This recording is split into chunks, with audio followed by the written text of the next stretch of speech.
Buenos días. Muchas gracias, Ramiro, y muchas gracias a todo el comité organizador por permitirme dirigirle algunas palabras sobre un tema pues, que apasiona a un gran grupo de médicos, de gastroenterólogos, y bueno, somos tan pocos que necesitamos de la ayuda de todos los médicos en realidad para poder captar a estos pacientes. Y ahora voy a explicar por qué, porque les voy a hablar del diagnóstico de la enfermedad inflamatoria intestinal. Estos son algunos de los puntos que voy a tocar en esta presentación, bastante rápido por el tema del tiempo.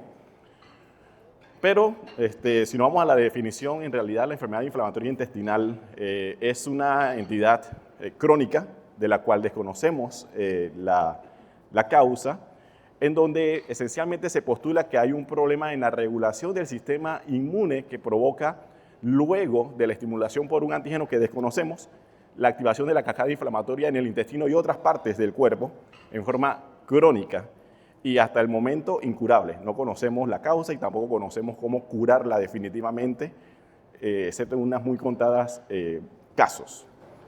Y pues que, como le mencioné, afecta predominantemente sí el intestino, pero también puede afectar otras partes del cuerpo. Así que esos son los puntos en cuanto a la parte de la definición. Esa evolución crónica en realidad es difícil de predecir cuáles son los pacientes que van a llevar a complicaciones más o menos temprano, y también es difícil predecir cuáles son los que van a hacer manifestaciones extraintestinales, de tal forma que son pacientes donde hay que vigilarlos por estas posibles complicaciones y manifestaciones extraintestinales también.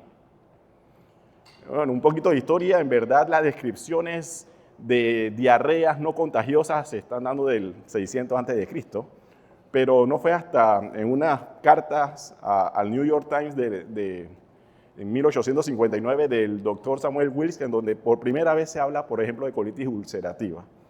Ese dato que dice en los años 1700, Morgani, que es más conocido por sus correlaciones clínico-patológicas, fue uno de los que describió pacientes que habían muerto por diarreas no contagiosas también, que tenían colitis en la autopsia. Ya luego pues, hubo más casos, más descripciones de casos, hasta que en el año 1932 este médico estadounidense, Bernard Crum, hizo la descripción de la enfermedad que lleva su nombre actualmente, ya en forma más formal. Y bueno, este es un mapa que aún no ha cambiado del todo en cuanto a la prevalencia de esta enfermedad o de estas entidades o de este grupo de enfermedades. Típicamente se hablaba pues, de un gradiente de latitudes, mientras más extremas las latitudes, más prevalencia de estas enfermedades.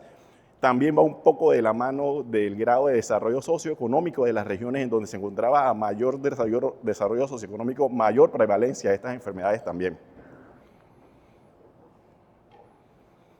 Y miren que en algunos lugares pues, hay prevalencias bastante altas, hasta 0.3% de la población afectados, particularmente en norte de Europa, en Norteamérica. Y pues la incidencia de esta enfermedad en esos lugares se ha mantenido estable en los últimos años, incluso en lugares donde ha tendido a la disminución. Sin embargo, en los países en vías de desarrollo y en otras áreas, lo que se ha observado es una incidencia cada vez más en aumento. Y estamos hablando del África, de Asia y evidentemente de países de Sudamérica y Latinoamérica. Eso lo sustentan algunos estudios latinoamericanos, por ejemplo en Colombia, Argentina y Brasil, en donde se ha observado este aumento de la incidencia. Lastimosamente no tenemos los números panameños, pero hay ya protocolos corriendo para por lo menos saber la prevalencia que tenemos en Panamá. Y esto es un dato que sí es importante, o muy importante, por lo cual pues quiero llamar la atención, es en qué momento se presentan estas enfermedades. Ahí están los picos de incidencia y notarán que son poblaciones jóvenes, poblaciones en edad reproductiva, en edad fértil y en edad productiva. Son enfermedades que afectan crónicamente a personas productivas, tanto la colitis ulcerativa como la enfermedad de Crohn. Sí, juega un papel el rol de los antecedentes familiares, sin embargo van a ver que a la hora del diagnóstico probablemente estar buscándolo activamente no es tan costo efectivo. Y al final pues son enfermedades que se desarrollan por múltiples factores, definitivamente multifactorial, y una interrelación entre muchos de estos factores que van desde factores ambientales en sujetos genéticamente susceptibles. Y si tuviéramos una hora le podríamos explicar esta gráfica, pero no tenemos una hora. Lo importante acá es que en algún momento de la vida existe una pérdida de la tolerancia inmunológica y además otro hit o otro evento importante es el aumento de la permeabilidad intestinal. Ambos son de causa desconocida. Esto permite que el antígeno, que tampoco conocemos cuál es, y ahora estoy diciendo muchas veces que no sabemos cosas de esta enfermedad, pase la barrera intestinal hacia la submucosa y ahí estos antígenos sean captados, sean procesados por estas células presentadoras de antígenos que al hacer su trabajo presentan el antígeno a los linfocitos, disparan entonces una respuesta inflamatoria crónica. Esta es en particular el esquema de enfermedad de Crohn y lo sé porque esta célula presentadora de antígenos se lo está presentando a los linfocitos T cooperadores tipo 1 y tipo 17, los TH1 y 17. Si fuera de colitis ulcerativa, veríamos ahí a los linfocitos T cooperadores tipo 2. Y bueno, eso lleva a una serie de características, tanto al final las manifestaciones fenotípicas, evidentemente, pero características histológicas y endoscópicas muy características de ambas enfermedades. Aún así, hay pacientes en donde no se le puede determinar completamente qué tipo de enfermedad inflamatoria es. Así que tenemos pacientes con colitis no clasificables y con colitis indeterminada. La enfermedad de Crohn, al activar este sistema inmune celular de un origen más granulomatoso, más desordenado, un sistema inmune que no tiene tanta memoria inmunológica, es una afección usualmente más extensa que compromete la mucosa, la submucosa, toda la pared del intestino, puede formar estenosis, fístulas, etcétera, y que puede afectar cualquier parte del tracto gastrointestinal, o sea, no es específica del colon como tal, a diferencia de lo que ocurre con la colitis ulcerosa, en donde es más específica, más confinada a la mucosa y afecta usualmente solo el recto y el colon en grados ascendentes, o sea, mientras va empeorando, va afectando más la extensión del colon hasta poder afectarlo en su totalidad. Ya las colitis no clasificables son aquellos en donde no podemos a ciencia cierta clasificar al paciente en una de estas dos. Y la indeterminada es donde no solamente no podemos, ya viendo una pieza histológica, tampoco se puede decir, es una descripción patológica. Aquí está la localización de la enfermedad de Crohn, que como le dije puede afectar todo el intestino, pero por mucho la más importante es la afección tanto del intestino delgado y el colon o ileocolónica. Y si la queremos clasificar, podemos clasificarlo de acuerdo desde la edad de inicio, la localización de la parte inflamada, el patrón puede ser estenosante, la inflamación es tan extensa que puede disminuir la luz del órgano, del intestino, y puede ser también fistulizante, o sea, causar fístulas entre distintos órganos, entre distintas asas intestinales, entre la asa y la piel, la asa y otros órganos. Y también pues con la gravedad, también se puede clasificar de acuerdo a la gravedad. Y pues este es un esquema en donde esencialmente vemos cómo clasificamos esta enfermedad de acuerdo a localizaciones y gravedad. Y una gráfica solamente para recordarles que si bien es más frecuente la enfermedad de Crohn, ambas enfermedades intestinales, inflamatorias intestinales, la enfermedad de Crohn y la colitis ulcerativa, tienen manifestaciones extraintestinales que de hecho pueden aparecer antes que la afección intestinal. Entonces son algunas afecciones, pueden incluir todo el cuerpo, pero típicamente pues, son articulares, en la piel y oculares. Y sumamente importante, particularmente con la colitis ulcerativa, la afección del sistema hepatobiliar. La colitis ulcerativa, por su parte, pues, puede ser restringida al recto y sigmoides, puede ser una colitis ya más extensa, una colitis izquierda, y luego una colitis extensa, una pancolitis. Y asimismo, pues, se clasifican de acuerdo a su extensión. Proctitis, colitis izquierda o extensa, que como le mencioné, puede llegar a ser hasta una pancolitis, todo el colon y el recto, e incluso el intestino delgado, por regurgitación de todo este material inflamatorio hacia el intestino delgado. Y algunos conceptos cuando hablamos de esta enfermedad, los pacientes pueden presentar brotes o pasar por periodos de brotes y remisión. Brotes, pues, los periodos en donde están los síntomas y signos dependientes de esta activación, de esta inflamación, y la remisión cuando estos desaparecen, ya sea en forma natural o gracias al tratamiento. pero también podemos hablar de recidiva, que es la reaparición de esta sintomatología después de un periodo en que el paciente había estado en remisión, y la recurrencia, que es cuando ocurre después de la cirugía, cuando esta actividad ocurre después de la cirugía. ¿Por qué es importante el diagnóstico temprano y tratar esta enfermedad desde lo más temprano que podamos? Porque en realidad, en este caso, el tiempo es intestino. En la medida que va avanzando el tiempo, se van acumulando las complicaciones en estos pacientes. Y si uno no interviene, son pacientes que definitivamente van a terminar en cirugía. Y esto es particularmente cierto con los pacientes con enfermedad de Crohn.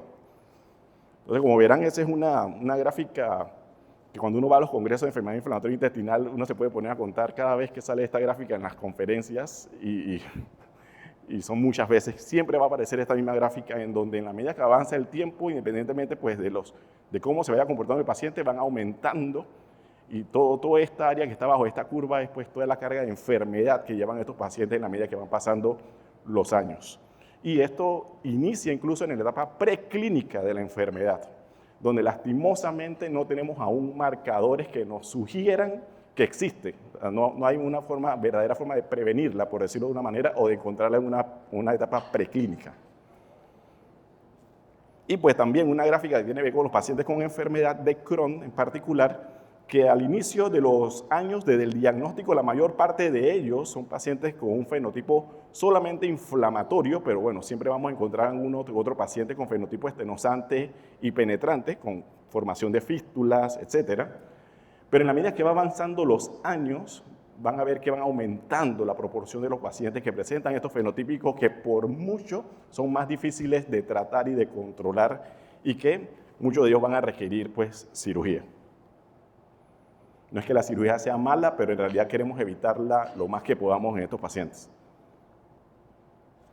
En cuanto al diagnóstico, pues existe hay varios grupos académicos que estudian estas enfermedades en distintas latitudes. Por mucho, probablemente el que tiene más experiencia, el que hace mayores recopilaciones de la evidencia es el grupo europeo de Crohn y colitis. Y pues en sus guías, no es que no haya en Latinoamérica, las hay, y en todo PAN, ahí está con el grupo panamericano y está también el norteamericano, pero usualmente nos guiamos un poco con lo que dicen los europeos. Esto hay que tomarlo con pinzas porque no es la realidad que tenemos en nuestro país, pero por lo menos en esta parte que tiene que ver con diagnóstico sí aplica bastante. En primer lugar, no hay una prueba diagnóstica como tal única que nos diga que este paciente tiene enfermedad inflamatoria intestinal. El diagnóstico de la enfermedad inflamatoria intestinal, sea enfermedad de Crohn o colitis ulcerativa, depende o está basado en una combinación de datos clínicos, bioquímicos, imagenológicos, de análisis de heces, de endoscopía, etcétera, etcétera. Y en ese aspecto, pues, es sumamente importante la parte de la clínica. Lo primero que tenemos que hacer es sospechar esta enfermedad. Muy rara vez vamos a encontrar pacientes con este diagnóstico porque se le encontró incidentalmente en un estudio de imagen o una endoscopía. Hay que sospecharlo con la clínica. Y particularmente son dos los síntomas principales que estos pacientes van a presentar: diarrea y dolor abdominal. Particularmente en la colitis, la diarrea crónica, diarrea de más de 4 semanas, y enfermedad de Crohn un poco más hacia la parte del dolor abdominal, especialmente si hay afección del intestino delgado.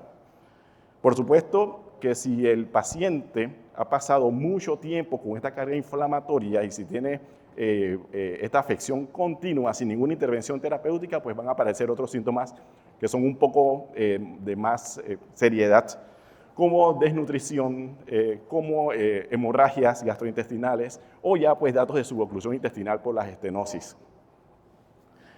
Cuando el paciente ya tiene el diagnóstico, aún así, siempre la clínica va a prevalecer porque el brote de la enfermedad, volver a tener síntomas en un paciente que estaba en remisión, no siempre es un brote en realidad. Pueden ser también otras razones por las cuales el paciente está experimentando síntomas. Y en el diagnóstico diferencial, pues siempre se incluyen algunas otras entidades como lo es el síndrome de intestino irritable, algunas otras entidades que puedan causar mala absorción, como la enfermedad celíaca, y varios otros tipos de colitis que en nuestro medio las colitis infecciosas serían probablemente las más importantes. Pero recuerden, al menos con el síntoma de diarrea, más de 4 semanas, hay que investigarlos no importa que el paciente por lo demás se vea o no tenga ningún otro síntoma.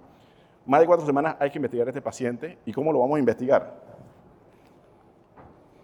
Bueno, algunas de las manifestaciones clínicas más típicas de acuerdo a cada una de las dos enfermedades. Como verán, pues sí hay ciertas diferencias entre ambas por el grado de afección. Uno solamente afecta el colon, otro afecta todo el intestino, ¿no? Y pues también por ese fenotipo penetrante y ese fenotipo fistulizante, pues también vamos a tener algunas manifestaciones que no son tan frecuentes verlas en la colitis ulcerosa. Todo paciente que esté investigando por diarrea crónica o cualquier paciente que estés investigando por fístulas y abscesos perianales de causa no concluyente, tienes que investigarlo por enfermedad inflamatoria intestinal. Luego que uno con la clínica, y como le dije, la parte de la clínica es esencial, más de 4 semanas. Si el paciente tiene una diarrea de más de 6 semanas, prácticamente excluye ya nada más con ese dato diarreas infecciosas, prácticamente.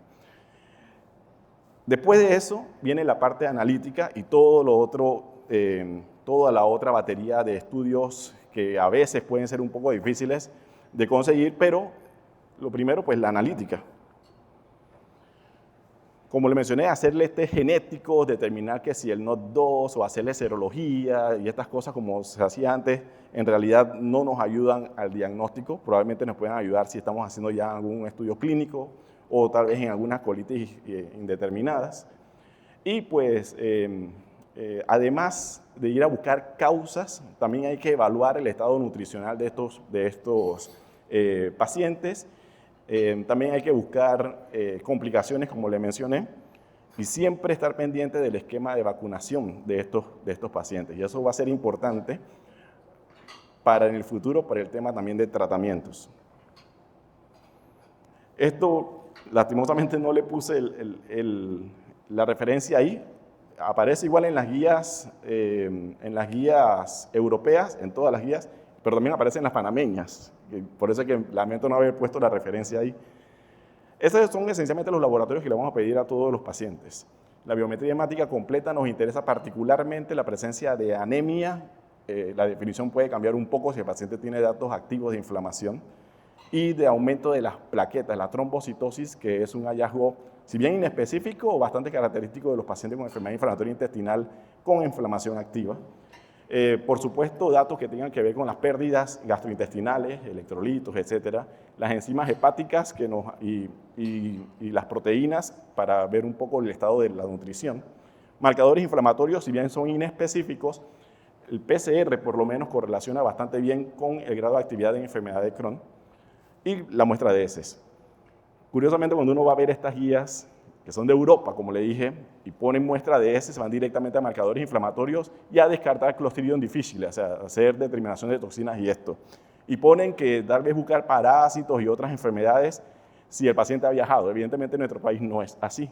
O sea, nosotros tenemos muchas enfermedades gastrointestinales endémicas que tenemos que buscar rutinariamente en los pacientes que tienen diarrea. Pero, nuevamente, si el paciente tiene más de 4 semanas de diarrea, aunque el primer examen le haya dicho que tenía amebas, mírenlo con cuidado, porque incluso eso puede ser un indicativo de que estamos ante una sospecha o ante un paciente que puede tener enfermedad inflamatoria intestinal. Los colonosocitos se desprenden con estas inflamaciones crónicas y pueden dar la impresión de ser trofosodito de amebas. Entonces, si un paciente ya fue tratado con metronidazol porque se le diagnosticó una amebiasis y sigue con el mismo problema, ese paciente investíguenlo más. Y pues sí, claro, algunos análisis microbiológicos, cultivos, determinación de toxinas por Clostridium difficile. Pueden hacerse algunos otros laboratorios en sangre, serologías, para algunos de los virus que afectan de mayor frecuencia la parte gastrointestinal, como el citomegalovirus, etc.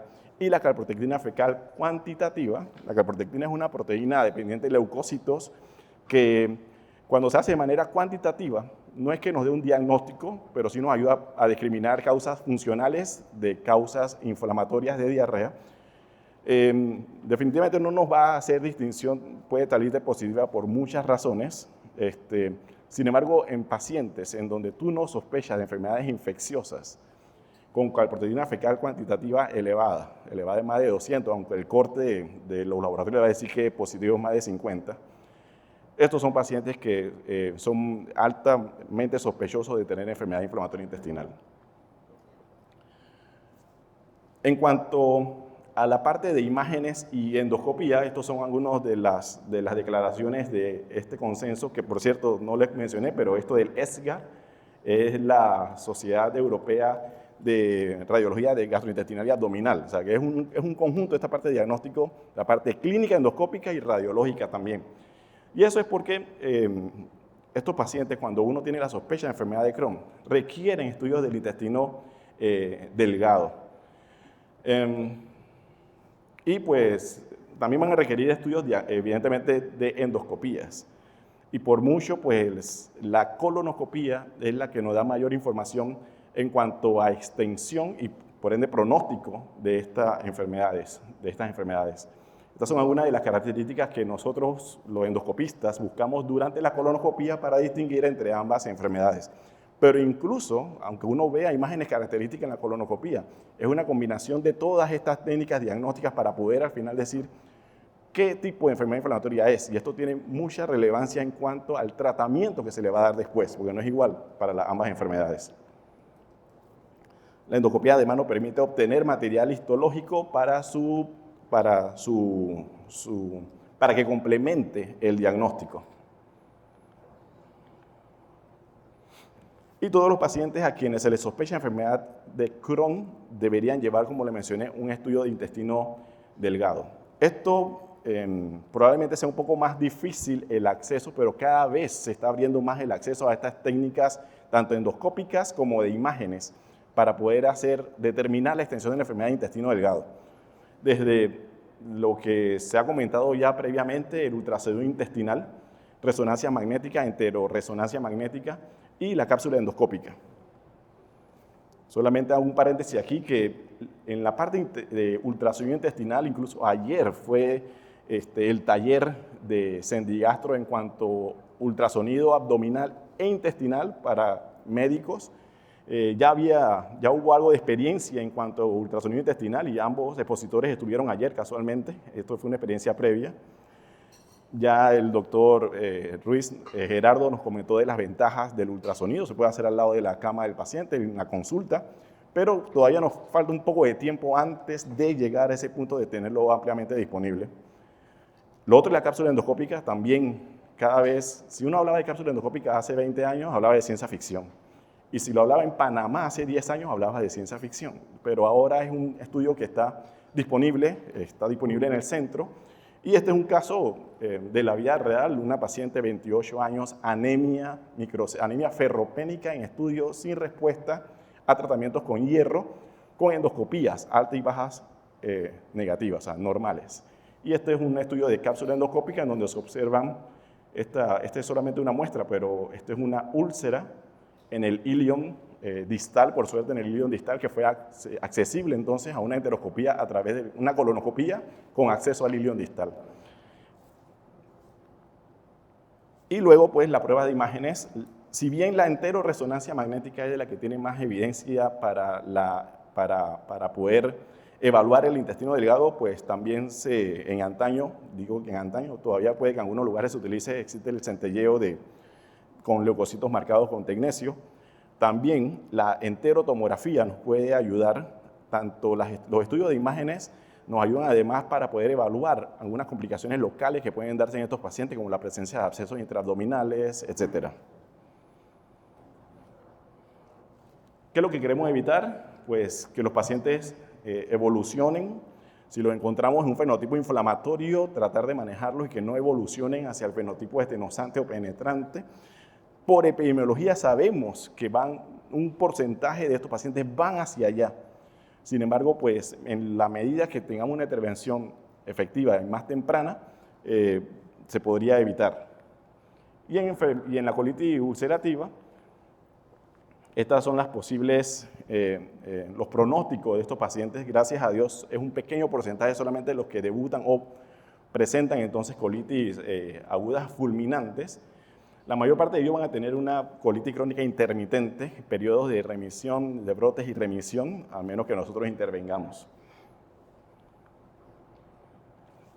Ya para concluir, pues las enfermedades inflamatorias intestinales son una entidad de etiología que no conocemos aún, por ende tampoco conocemos su cura definitiva, cursan de forma crónica, tienen gran variabilidad clínica en su presentación y en su progreso.